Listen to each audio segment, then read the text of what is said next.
Guendalina, tell me more about the International Advisory Board for Fund Selection. When was it set up?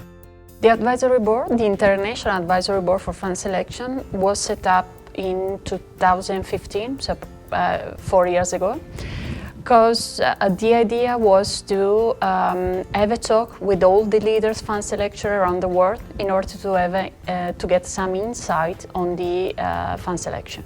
So who benefits from the International Advisory Board?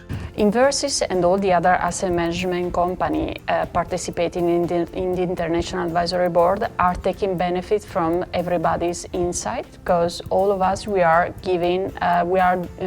discussing the best strategy around the world in terms of fund selection. What sort of subjects do you talk about?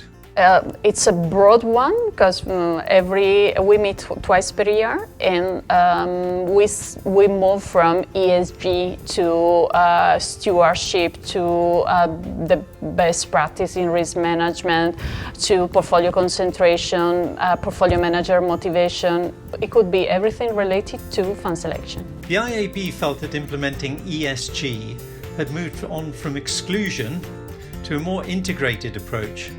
What's your experience?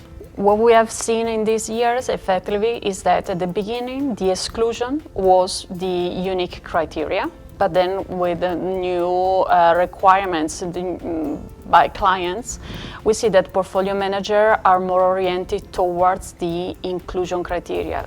Probably this is due, the inclusion criteria gives to the portfolio manager more flexibility. It could be something more sophisticated, and definitely it offers a more tailored criteria towards the investor needs. Some on the IAB felt that clients were driving the ESG agenda rather than fund managers. What are your thoughts? In some part it was true, it is true. But I think we cannot generalize in these ways, because in the past we have seen that were some asset management companies that were leading the ESG investment. What we have seen is that the pressure on ESG is becoming greater, so we see that all the industry increases the number of the products that are sold with the ESG criteria.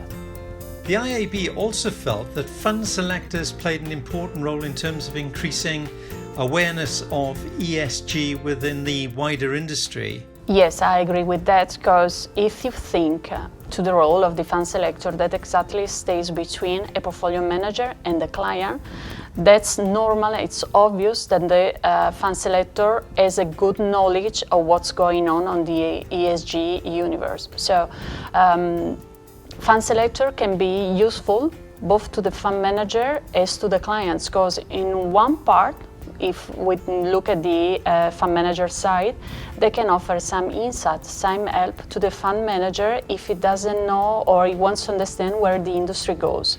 On the other side, if we look at the client's requirement, the fund analyst can help the final client to better understand what is ESG and where he can, and the client can decide what's the best criteria that he wants to be implemented in his portfolio. So, fund selectors have a really important role to play. Yes, so the fund selector has a very, really important role to play in this regard.